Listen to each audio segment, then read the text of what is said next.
तो आज हम लोग बात करेंगे वेक्टर्स को ब्रेक कैसे करते हैं, कंपोनेंट्स कैसे तोड़ते हैं, और अलग अलग कंपोनेंट हो तो रिजल्टेंट वेक्टर कैसे मिलेगा। तो आपने 2-3 दिन पहले मैं एक सवाल पूछा था कि कॉस थीटा कंपोनेंट क्यों आ रहा है, ए डॉट बी जब लिया था, तो शायद उसका जवाब आज मिलेगा। हम लोग ऐसा करते हैं, ये एक्स एक्सिस है, ये वाई एक्सिस है, ये कोई एक वेक्टर है। सपोज ये वेक्टर ए है और ये पॉजिटिव एक्स एक्सिस से थीटा एंगल बना रहा है। ठीक है, ये हो गया। तो इसको सॉल्व करने से पहले मैं थोड़ा सा आपको रफ वर्क बताना चाहूंगा। पहले देखो क्या बिल्ली होती है। आप लोग इसको ऐसे समझिएगा, अब तो दे दो। थीटा है, ये ए है, ये बी है, और सपोज ये आर है। ये राइट एंगल ट्राइंगल है, कैपिटल एबीसी। रही हूँ। तो एक आप दे लोग रही इसमें हूँ। जानते हैं क्रॉस थीटा क्या होता है। हाँ। राइट एंगल ट्राइंगल में ये मालूम है आपको। हाँ। R upon A. Cos theta होगा बोलो। ए अपॉन आर, हाँ। A upon R, base upon hypotenuse. तो जो ए है आपके पास, वो आर क्रॉस थीटा आ जाएगा। ऐसे साइन थीटा बता सकते हैं आप लोग। साइन थीटा क्या आएगा। B upon r. B upon r. तो जो बी है वो आर्क साइन थीटा हो जाएगा। तो अब आप यहां से समझिए बात को। पहले समझते हैं कि ये कहना क्या चाह रहा है। अगर ये आर है तो इसका इधर को कंपोनेंट, एक ही डायरेक्शन में कंपोनेंट जो है ए, ए किसके बराबर आ गया है, आर का इधर को कंपोनेंट आर क्रॉस थीटा है भाई। जिधर को एंगल है उस डायरेक्शन में कंपोनेंट क्रॉस थीटा आ रहा है। तो इधर को होगा आर साइन थीटा, क्योंकि जितना ये है उतना ही उधर बीसी भी होगा। तो बी जो है आर साइन थीटा है ना, देखो। ये समझ में आ रहा है आप लोगों को या नहीं आ रहा है, ये बताइए। तो कोई भी वेक्टर है। आ रहा है। अच्छा, तो अगर मैं ये कहूं कि component of a along x axis, x axis की डायरेक्शन में, तो सपोज मैं इसको बेटा ए एक्स कह दूं, तो वो कितना होगा।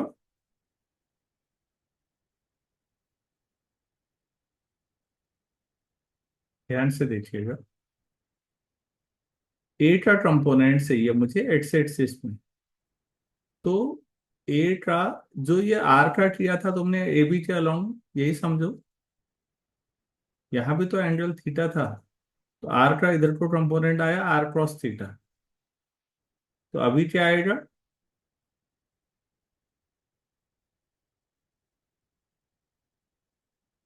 ए क्रॉस थीटा। अच्छा बच्चों, ये एक्स एक्सिस में आ रहा है, वेक्टर का कंपोनेंट है। तो ये तो आप मानोगे ना कि कोई वेक्टर है तो उसका जो कंपोनेंट होगा वो भी वेक्टर ही होगा। इसमें डाउट है, सोचो तो। जो आपके पास वेक्टर है उसका कंपोनेंट क्या होना चाहिए। कंपोनेंट समझते हो किसी चीज का। आपके पास गेहूं का आटा है, आपने उसमें से थोड़ा सा 1 चम्मच आटा ले लिया, तो वो भी गेहूं ही हुआ या कुछ और हो जाएगा।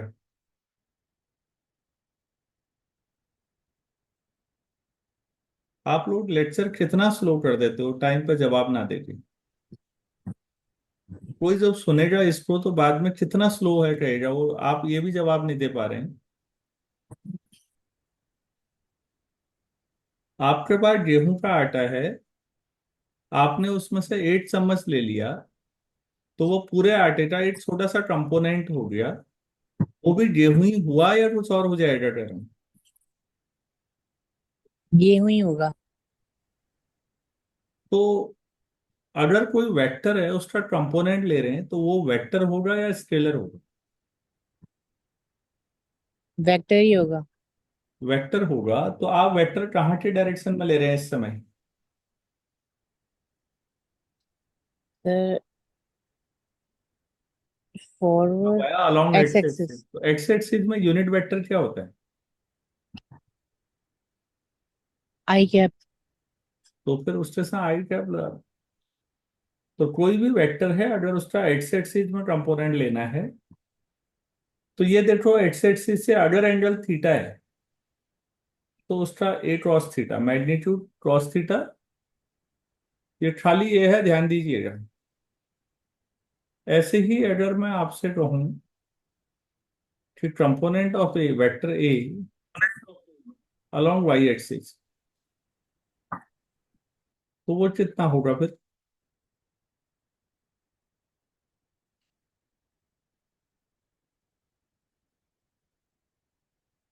ए का कंपोनेंट वाई एक्सिस के अलोंग इधर।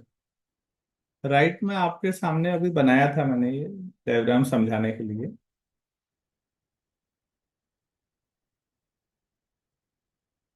जो डायग्राम बनाया है उसमें आर वेक्टर था, आर का एक्स एक्सिस में आया आर क्रॉस थीटा, और वाई एक्सिस में आया आर साइन थीटा। अभी मैंने ए ले लिया, तो एक्स एक्सिस में आया A cos theta, Y axis में क्या आएगा? Sine theta. हम्म।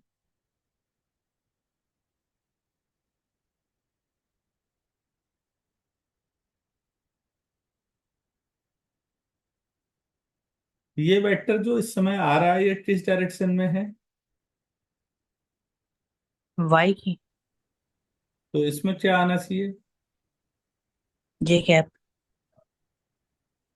तो ये आपने दो कंपोनेंट ले लिए, इसको आप वेक्टर ए वाई कर सकते हो। ये ऐसे टूटे। और बेस यही है सीखने का, कि जहां को आपने कोई भी, अगर आपको वेक्टर मिलता है, उसका एक्स कंपोनेंट कैसे लें और वाई कंपोनेंट कैसे लें। जहां को थीटा एंगल मिलेगा उधर को क्रॉस होगा, और दूसरी साइड साइन एंड कंपोनेंट को। अच्छा ये बताइए, सपोज ये एफ है, ये वाई एक्सिस है, ये एक्स एक्सिस, और ये इधर को थीटा बना रहा है, तो इधर को कंपोनेंट ऊपर को क्या आएगा? ऊपर कॉस आएगा। हाँ, जिधर को एंगल थीटा है उधर एफ क्रॉस थीटा आएगा। तो इधर को क्या आएगा? F sine theta. F sine theta आएगा। बस इतना ही तो समझना है। उसकी भी वजह आपके सामने मैंने साइड में बना रखी है। भाई आप क्रॉस थीटा जब ले रहे थे, मैंने आपसे पूछा, आप लोगों ने कहा ए अपॉन आर। तो जो ए है, ए कौन सी दूरी है जरा देखो तो। जो मैंने डायग्राम बना रखा है उसमें ए कैपिटल ए बी है ना वो। Yes sir. ये ए कहाँ से कहाँ तक है बच्चों? यहाँ से यहाँ तक। तो थीटा इधर है, तो आर क्रॉस थीटा हुआ है, और दूसरा आर साइन थीटा। तो मैं फिर कह रहा हूँ, ये आपके पास राइट एंगल ट्राइंगल है, ये थीटा है, ये आर है। तो ये दूरी आर क्रॉस थीटा होगी, और ये दूरी आर साइन थीटा होगी। ये इसलिए होगी क्योंकि आर साइन थीटा तो इधर को होना चाहिए, बिल्कुल, लेकिन कहाँ तक? यहाँ तक। और जितना रेक्टेंगल में ये साइड है उतनी ये भी होगी, तो आर साइन थीटा ये भी हो गया। तो अगर केवल डायगोनल आपको पता है, हाँ बोलिए।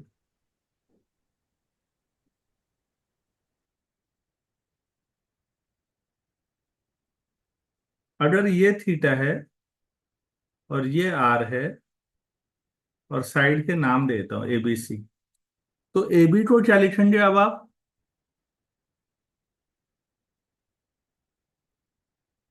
ए बी दूरी कितनी आएगी? ए बी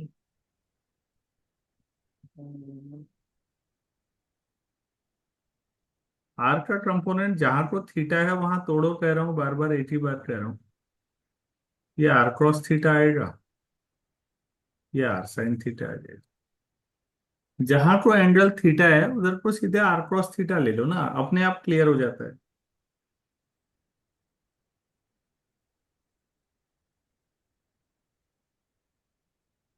क्या कंपोनेंट ब्रेक करने समझ में आ पाए या नहीं आए आपको? यस सर, आ गए। अच्छा, तो एक आध छोटी सी चीज से समझा देता हूँ, कोई एग्जाम्पल से ना।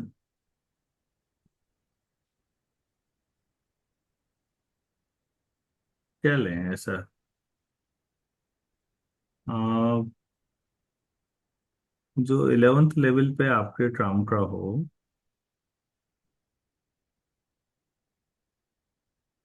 पेंडुलम ले लेता हूँ, पेंडुलम जानते हैं आप लोग? Yes sir. यहां से सस्पेंड किया है। सपोज ये है एक छोटा सा धागे में एक भारी बॉल बांधती जाती है। ये हो गया। अब बॉल को मैं इधर को ले गया थोड़ा, यहाँ पर। ये धागा ऐसे खींचा हुआ आया और यहाँ से छोड़ दिया, तो ऑब्वियस है ये मोशन करती है, ये आप सब जानते हैं। बॉल यहाँ पर पड़ी हुई है और सपोज ये थीटा एंगल पर इंक्लाइंड है। ये आप लोगों के कोर्स में है, ये डायग्राम टीचर बनाएंगे कई बार। अब आप गौर कीजिए प्लीज यहाँ पर। अगर मैं इसी साइड को सीधे मिलाऊं और इसको सीधे नीचे को मिलाऊं ऐसे, तो वेट तो डाउनवर्ड ही लगता है हर चीज का, तो इसका वेट भी इधर को होगा ना mg। Yes sir. अच्छा, तो बेटा ये वर्टिकल है, ये डॉटेड लाइन वर्टिकल है, तो डॉटेड लाइन और ये लाइन सीधी एक आ रही है, तो ये एंगल भी थीटा होगा या नहीं होगा, ये सोचो तो। Yes sir. तो फिर इधर को कंपोनेंट क्या होगा वेट का? mg का इधर को कंपोनेंट क्या होगा? mg भी तो एक वेट मतलब फोर्स ही हुआ। जिधर को एंगल थीटा है उधर को क्या लिखना चाहिए? कॉस। हाँ, तो mg cos थीटा। और दूसरी डायरेक्शन कैसे, कहाँ बोले फिर अब? साइडवेज। mg cos थीटा के परपेंडिकुलर। आप ध्यान से देखिए, दोनों कंपोनेंट आपस में परपेंडिकुलर होते हैं या नहीं होते? होते हैं। तो अगर mg cos थीटा इधर को है तो इसके परपेंडिकुलर कुछ इधर को आएगी लाइन ऐसे। ये ये एंगल 90 होगा। इधर को क्या लिखा जाएगा फिर? mg sine theta. sin theta. बच्चों इसकी डिटेल आप बाद में पढ़ेंगे पूरी फिजिक्स, तो मैं कंपोनेंट ब्रेक करना सिखा रहा हूँ आपको। अच्छा, ये जो रस्सी है ये खिंची भी होगी बिल्कुल, धागा। तो इसमें एक टेंशन होगा, उसको टी बोलते हैं, ये टेंशन ऊपर को होगा सेंटर की ओर। और ये टी जो होगा ये उतना ही होगा जितना अपोजिट mg cos थीटा है। mg cos थीटा बाहर को खींच रहा है और टी उधर, तो मैग्नीट्यूड में ऊपर से वेक्टर साइन नहीं बना रहा हूं, अमाउंट बराबर होगा। तो टी बैलेंस हो रहा है mg cos थीटा से। तो फिर mg sin थीटा क्या करेगा? mg sin थीटा की डायरेक्शन देखो, यही कंपोनेंट है जो इस आपके पास पेंडुलम है, इसको घसीट के लाएगा और इधर कहीं पहुंचा देगा, झूला जैसा। ऐसा ही तो होता है ना? Yes sir. हाँ, तो ये सवाल कॉमनली पूछा जाता है कि जब पेंडुलम को एक तरफ आप पहुंचाते हैं तो कौन सा पार्ट है जो इसको वापस लाता है, जो ऑसिलेटरी मोशन करवाता है, झूला जैसा? तो वो mg sin थीटा पोर्शन है जो खींचता है इसको बीच की ओर। आप पार्क में झूले में बैठते हैं तब भी ऐसा ही होता है। तो क्या मैं मान लूं कि बाकी बच्चों को भी ये आया है कंपोनेंट ब्रेक करना? Yes sir. Hello. Yes sir, आ गया। अच्छा, मैं एक आध डायग्राम और बनाता हूँ। कई बार बच्चों ऐसा होगा कि जैसे सबको ये आया, ये कोई लकड़ी का बना देता हूँ, मतलब ये सीधा है, मुझसे उतना अच्छा नहीं बन रहा, कोई बात नहीं। इसमें लकड़ी का एक ब्लॉक रखा है, ये आप समझिए। तो अगर ये थीटा एंगल है, तो इस ब्लॉक का जो वजन होगा वो तो सीधे वर्टिकली डाउनवर्ड लेगा mg, यहाँ भी ऐसे। इससे दो कंपोनेंट हो जाएंगे, एक इधर को और एक इसके परपेंडिकुलर इधर को। ठीक है। अब थीटा एंगल कौन सा होगा जरा सोचिए तो।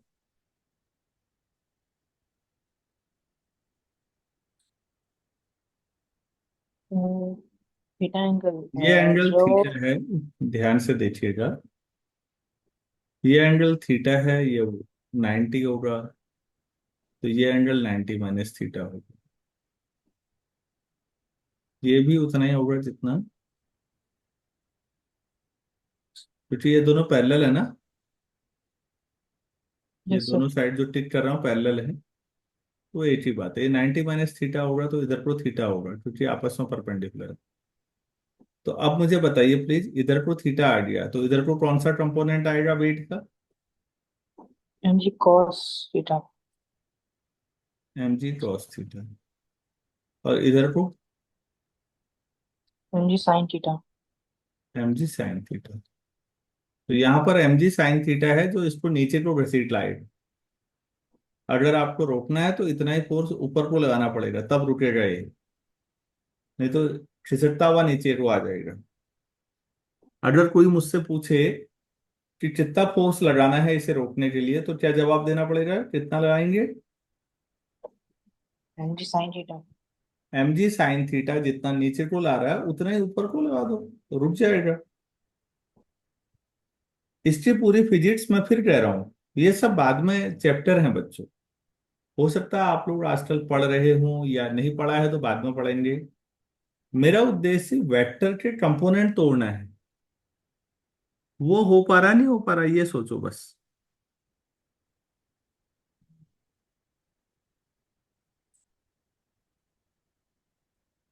अरे भाई, समझ में आ रहा है ये सब? Yes sir. हाँ, बाकी बच्चों का भी तो जवाब आना चाहिए।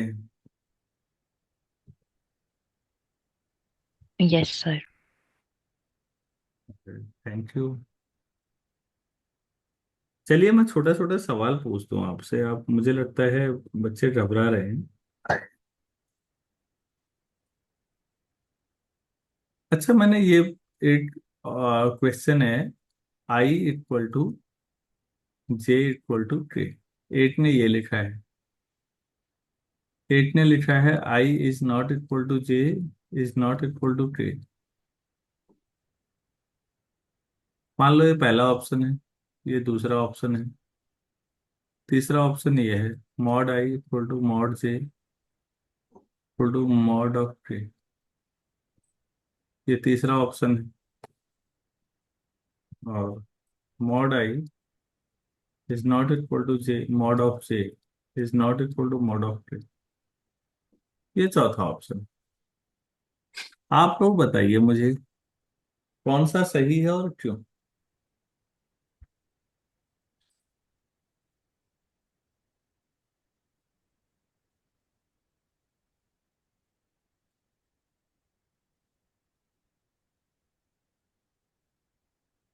हम्म।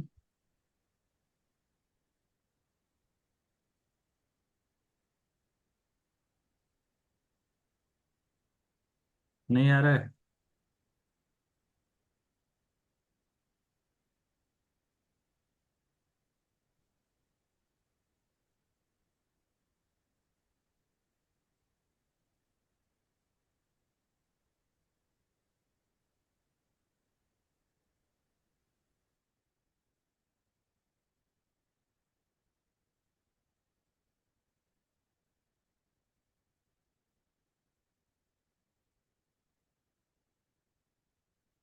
नहीं दे पा रहे जवाब बस।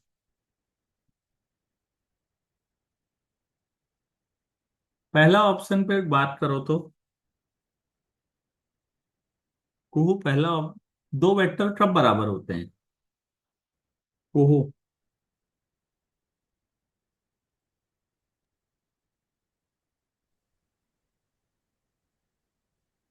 रिजल्शन हीरो सा।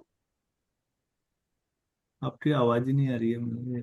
किसी और ने सुनी हो तो वो समझा दे मुझे क्या कह रही है।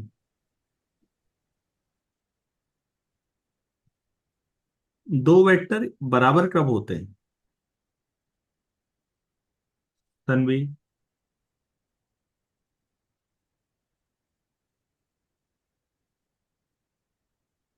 सर जब उन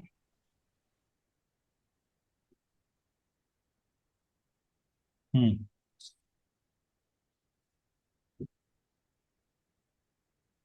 सर जब सेम डायरेक्शन में सेम अमाउंट ऑफ मैग्नीट्यूड लग रहा होता तब। Same magnitude and same direction. दोनों बातें अलग अलग करो, मैग्नीट्यूड भी सेम होना चाहिए और डायरेक्शन भी सेम होनी चाहिए, तभी बराबरी हुई, वरना कैसे बराबरी हो जाएगी? तो पहला ऑप्शन सही है या नहीं तन्वी?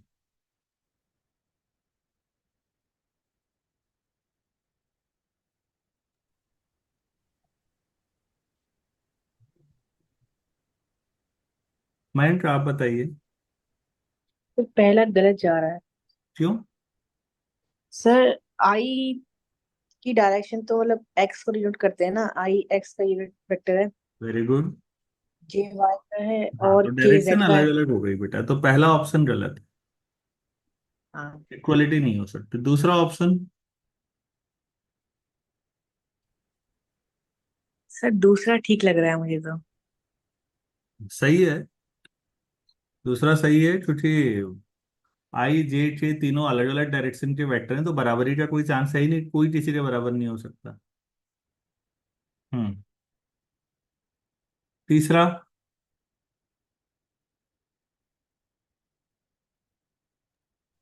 सर तीसरा भी गलत है क्योंकि डायरेक्शन तो अलग ही होंगी ना। तीसरा सही है बेटा, मॉड है ना। कैसे? आप तीसरे में क्या लिखा है हमने, मॉड आई लिखा है या खाली आई लिखा है? मॉड आई। मॉड आई तो मॉड जे और मॉड मॉड तो तीनों का बराबर ही होगा।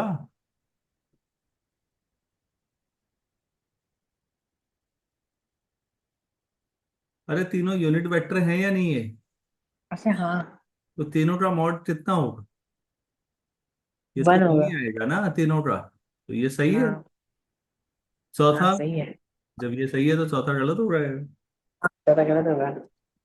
तो दो ऑप्शन सही है। मतलब रटना नहीं है उसको, आप रट के ऐसे नहीं कर सकते चीजों को। आपको केवल समझना था कि वेक्टर्स कब बराबर होते हैं और कब नहीं होते, बस मुझे इतना चाहिए था।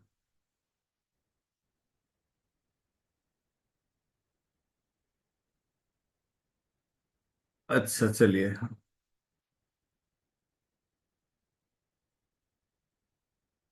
ये 10 न्यूटन का फोर्स है और ये 30 डिग्री पे है, तो मुझे एफ एक्स और एफ वाई बताइए। एफ एक्स का मतलब एक्स एक्सिस में फोर्स, और एफ वाई का मतलब वाई एक्सिस में फोर्स। कितना कितना होगा जरा बताएंगे?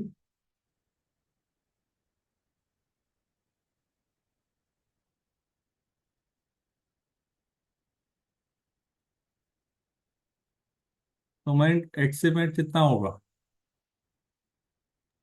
सर बस 2 मिनट। इसमें दो लड़ने लायक है ही नहीं बेटा, मैं नहीं दे रहा हूँ। 10 न्यूटन का, आप इधर को एक्स एक्सिस में जा रहे हैं तो क्रॉस थीटा ले लो ना, इसको ये एक्स है और थीटा कितना है? 30 डिग्री। क्रॉस 30 कितना होता है? √3/2। तो ये हो जाएगा 5√3 न्यूटन। इतना फोर्स लगेगा एक्स में। एफ वाई कितना होगा? 10 N/30। sin 30 कितना होता है? 1/2। तो ये 5 न्यूटन के बराबर फोर्स होगा। आप जो 10 न्यूटन का एक ही फोर्स लगाएं, या फिर दो फोर्स, ध्यान से समझो क्या कह रहा हूं। मान लो इस पॉइंट को मैं ओ नाम देता हूं। ओ पर आप ध्यान से समझो, ओ पर आपने एक पत्थर बांधा, उस पर 10 न्यूटन का फोर्स लगाया, और दूसरे आदमी ने क्या किया, उसी पत्थर पे दो रस्सियां बांधी। इधर को एक्स में है ना, इधर को 5√3 न्यूटन का, और इधर को 5 न्यूटन का फोर्स। दो बच्चे ऐसे खींच रहे हैं। हम ये कहना चाह रहे हैं कि दोनों एक ही चीज है, कोई फर्क नहीं पड़ता। पहले वाले में वो एक्स एक्सिस से 30 डिग्री पे खींच रहे हैं। क्या मैं समझा पाया आपको? 10 न्यूटन का फोर्स एक्स एक्सिस से 30 डिग्री पे लगा के खींचो किसी पत्थर को रस्सी बांध के, या फिर दो फोर्स लगाइए, एक 5√3 न्यूटन का एक्स एक्सिस में और 5 न्यूटन का वाई एक्सिस। आउटपुट दोनों में सेम आएगा, दोनों एक ही बात। इसका यह मतलब, अरे भाई मैं कुछ समझा भी पा रहा हूँ, नहीं समझा पा रहा हूँ?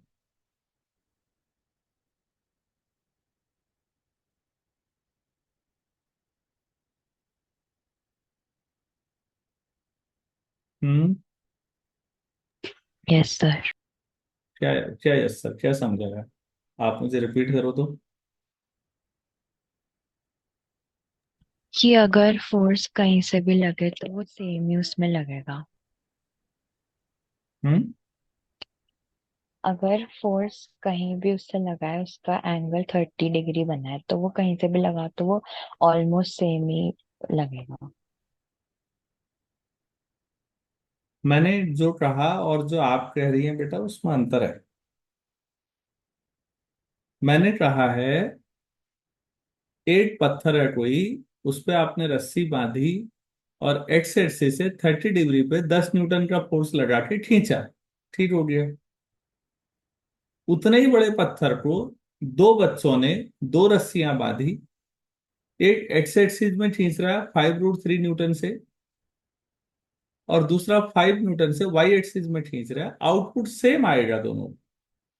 दोनों एक ही मोशन से एक ही डायरेक्शन में मूव कर रहे होंगे दोनों पत्थर। दोनों का आउटपुट सेम होगा, हम मतलब समझिएगा। तो हम क्या कर रहे हैं, एक फोर्स को दो डायरेक्शन में तोड़ दे रहे हैं। क्यों तोड़ रहे हैं? क्योंकि एक्स एक्सिस और वाई एक्सिस में मूव करना हमारे लिए आसान है।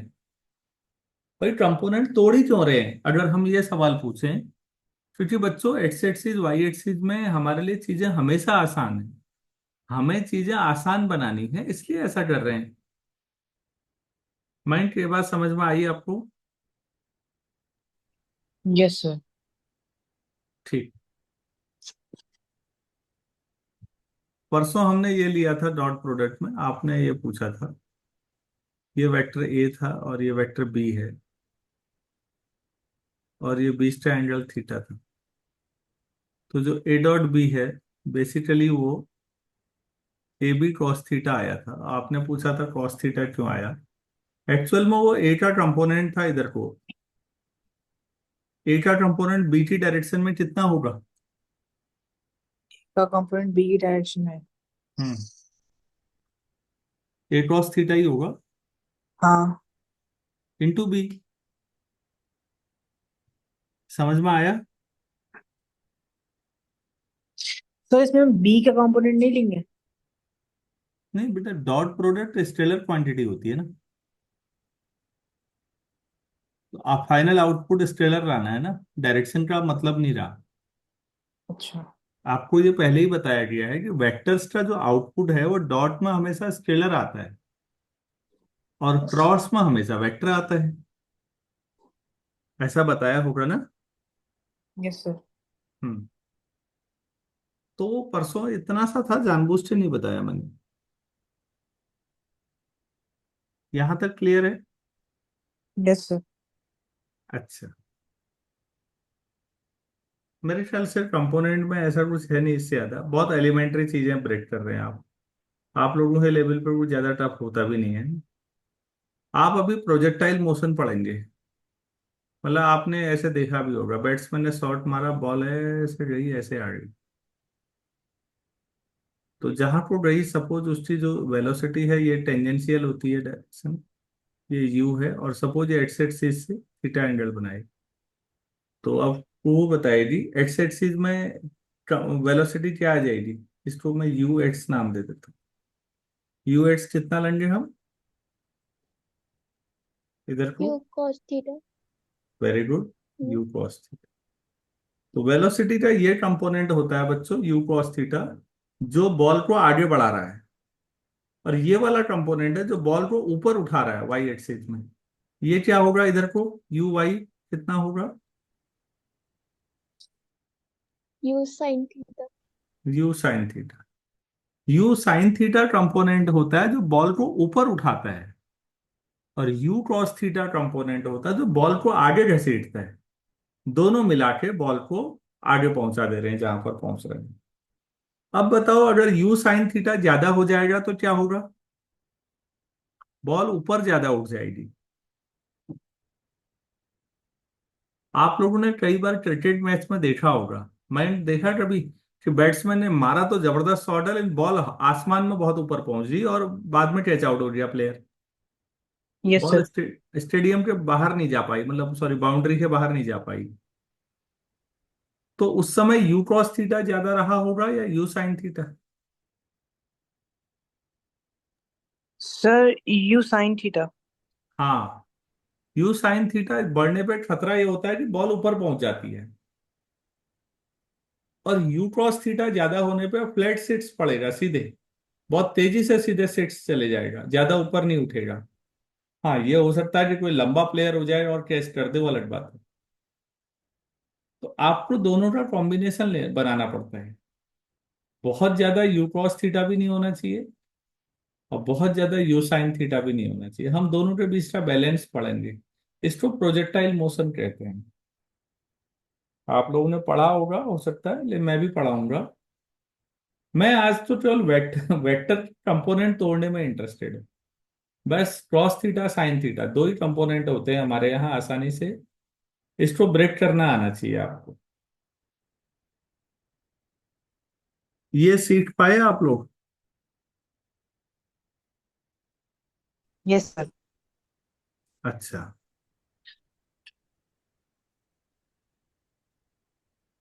चलिए मैं एक छोटा सवाल पूछता हूँ आपसे। क्वेश्चन लिखिए। A person moves 20 metre in a direction 30 degree north of west,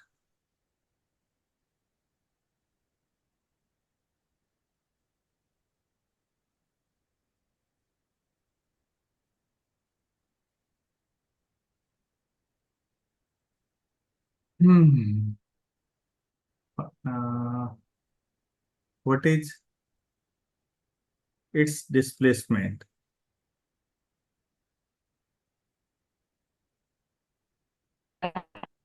meant in I and J?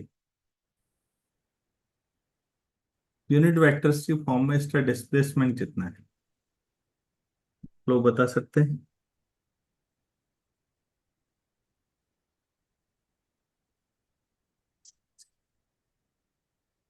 थोड़ा सोच के बताइए।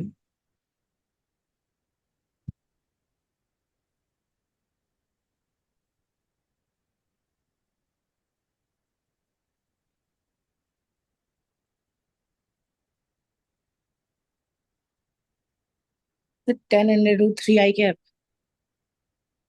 हम्म।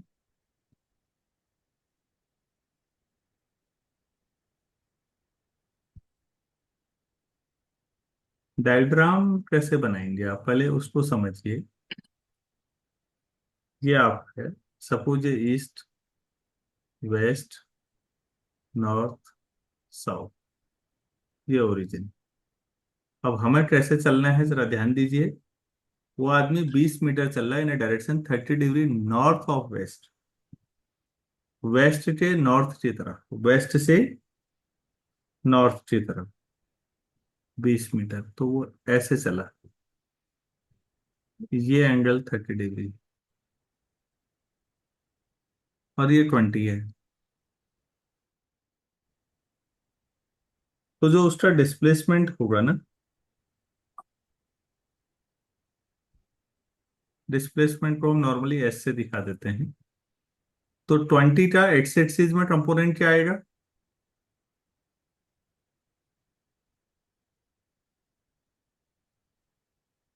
अरे भाई एक्स एक्सिस में 20 cos 30,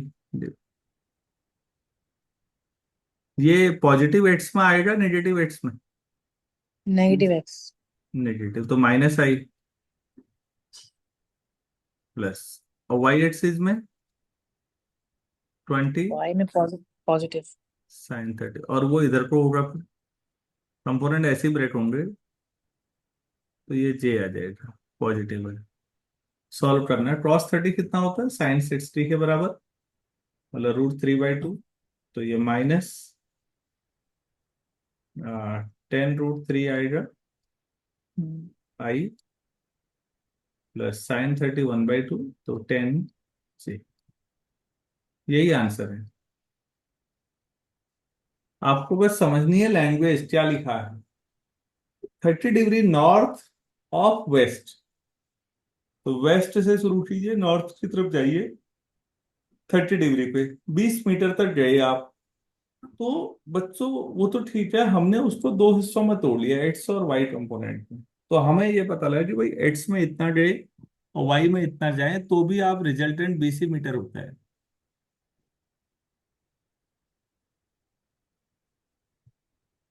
क्या मैं ये समझा पाया आप लोगों यस सर। को?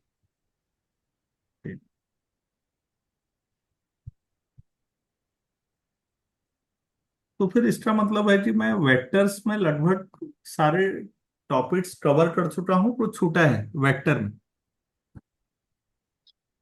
मैंने आपको वेक्टर समझाया क्या होते हैं, वेक्टर कैसे जोड़ते हैं, घटाते हैं। फिर मल्टीप्लाई में आए हम वेक्टर्स को, तो डॉट प्रोडक्ट अलग समझाया, क्रॉस प्रोडक्ट अलग समझाया, और वेक्टर्स को ब्रेक कैसे करते हैं आज ये समझाया। इसमें किसी में भी कोई टॉपिक में दिक्कत आ रही हो आप लोगों को कि नहीं समझ में आ रहा है, तो वो बताइए। क्या कोई ऐसा टॉपिक है जो आपकी किताबों में है और मैंने नहीं पढ़ाया है अभी, वेक्टर से रिलेटेड? तो sir triangle law of vector addition. वो तो बेटा एक ही बात है, ट्राइंगल या पॉलीगोनल और कह दीजिए। एक ये है, दूसरा मैक्सिमम। वेक्टर ये है, तो तीसरा ये हो जाएगा ना रिजल्टेंट। वो तो चार में भी कर सकते हो, उसमें कोई बड़ी बात नहीं है। ये जो तीसरा है इसको इधर को ले आओ, तो ये जीरो हो जाएगा फिर। a+b+c करोगे ना, a+b+c वेक्टर सम, तो आप जहां से चले वहीं पहुंच गए, तो आपने जीरो वेक्टर आ गया। यहाँ भी कर सकते मैक्सिमम। हो, इसको ए नाम दे दो, इसको बी नाम दे दो, इसको सी, इसको डी, इसको ई, तो फिर a+b+c+d+e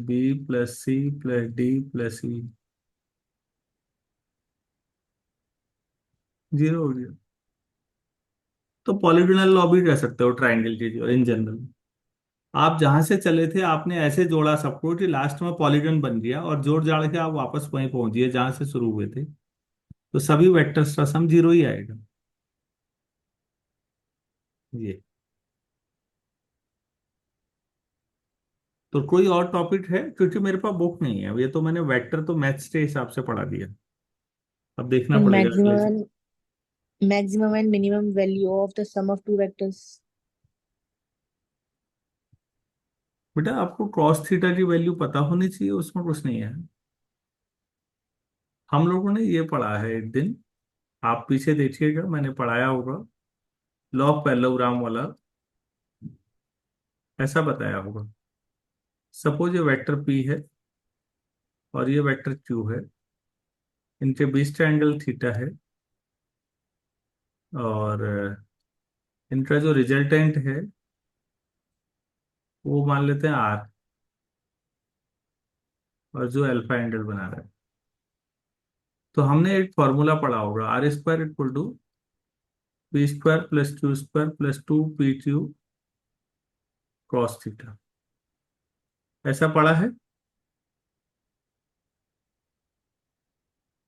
पढ़ाया होगा यार मैंने। हाँ या ना तो बोल दो भाई। ये सर वो कल की क्लास में मैं नहीं था, यहाँ पे थोड़ा नेटवर्क का इश्यू आ रहा था कल। तो बेटा मेरे पास वो तो मैंने यूट्यूब पे अपलोड किया ही है, हाँ यस सर। लेक्चर तो है ही, अब आपने देखना चाहिए था यूट्यूब पे। Yes sir.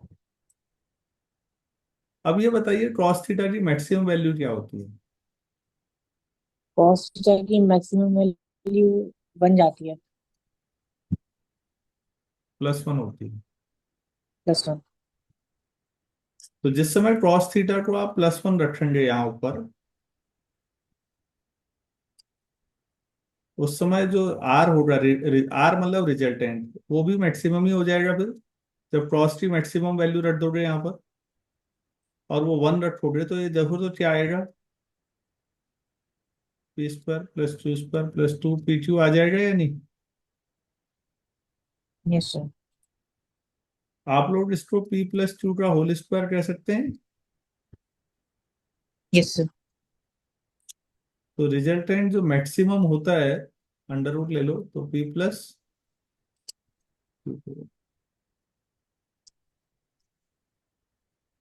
Minimum value cos की कितनी होती है? 0। Of cos theta -1। क्रॉस की मिनिमम और साइन की भी यही होती है, हाँ। यस। तो अब r maximum r minimum square क्या हो जाएगा, p square plus three square minus 2p। आप इसे p माइनस क्यू का होल स्क्वायर कह सकते हैं या नहीं?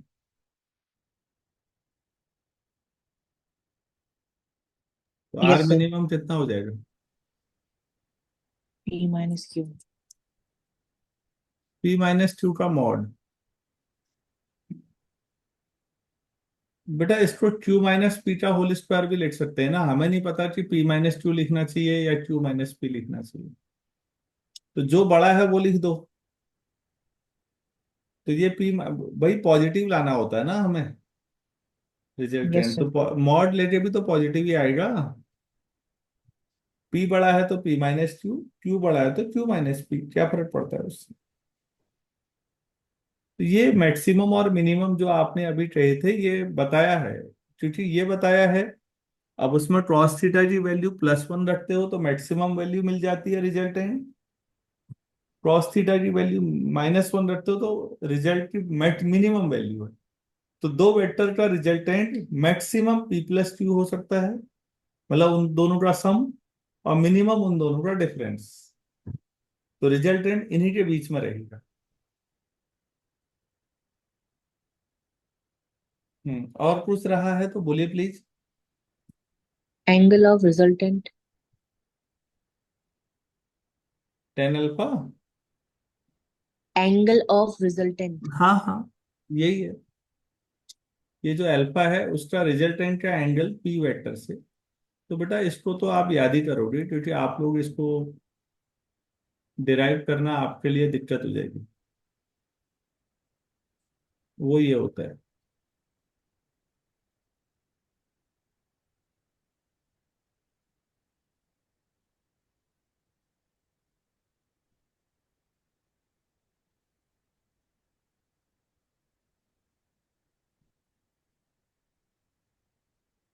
क्या थीटा रहेगा सर,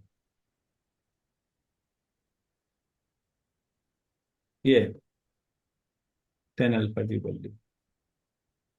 अगर थीटा 90 रखते हैं इसमें, तो साइन थीटा 0 1 हो जाएगा, कॉस थीटा 0। तो ये q/p सही है, यही है। q साइन थीटा, ये थीटा है जो काटपीट हो रही है, upon p plus q cos theta. क्या थीटा है और क्या अल्फा है, पहले ये समझिएगा। ये मैं मैथ्स वाले बच्चों को पूरा डिराइव करके दिखाता हूँ कि ये कैसे आता है, यहाँ जरूरत नहीं है। तो आप रिजल्टेंट जो है वो वेक्टर पी से कितना एंगल बनाएगा अगर पूछा जाए, तो ये वाला एंगल बनाएगा, 10 alpha equal to q sine theta upon p plus q cos theta, ये आएगा।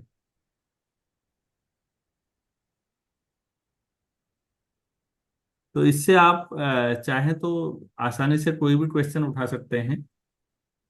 सपोज ये पी है इधर को, और ये क्यू है, और ये एंगल 45 डिग्री। तो रिजल्टेंट कहाँ को बना रहा है एंगल, मान लो रिजल्टेंट ये बना रहा है अल्फा। तो 10 अल्फा इक्वल टू, जरा बोलिए अब क्या था, q sine sine forty theta five upon p plus upon p plus q cos 45। Cos 45। इसको सॉल्व कर लीजिए, साइन 45 कॉस 45 दोनों बराबर होते हैं और 1/√2 होते हैं। वैल्यू रखिए और न्यूमेरिकल सॉल्व हो जाएगा, आपको ये पता लग जाएगा। अच्छा, जो रिजल्टेंट आ रहा है हमारा वो पी से इस एंगल पे जा रहा होगा।